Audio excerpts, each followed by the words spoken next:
ఏంటో ఎంత కష్టపడినా ఉన్న చోటనే ఉంటున్నాను, ఏదుగు బొదుగు లేని జీవితం ఇదేంటో అంటూ వాపోతూ ఉంటారు కొంతమంది. మీరేమైనా ఇలాంటి పొరపాట్లు చేస్తున్నారేమో గమనించుకోండి. సమయమే సరిపోలేదురా బాబు అంటే కొంతమంది తమలో లోపాలను పట్టించుకోరు కానీ ఎదుటివారు చేసినటువంటి ప్రతి పనిలో ఏదో ఒక లోపాన్ని వెతుకుతూనే ఉంటారు.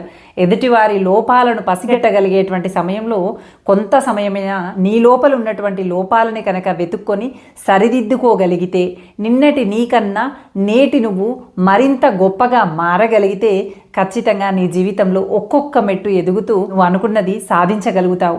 అలా కాకుండా సమయాన్ని వృధా చేసుకుంటూ ఎప్పుడూ ఎదుటివారిలో ఏదో ఒక లోపాన్ని వెతుకుతూ వాళ్ళు అలాంటి వాళ్ళు, వీళ్ళు ఇలాంటి వాళ్ళు, వాళ్ళు అది చేశారు, వీళ్ళు ఇది చేశారు అనేటువంటి రంధ్రాన్వేషణ చేస్తూ కూర్చుంటే మరి నీ లోపలి లోపాలు సరిదిద్దుకునేది ఎప్పుడు?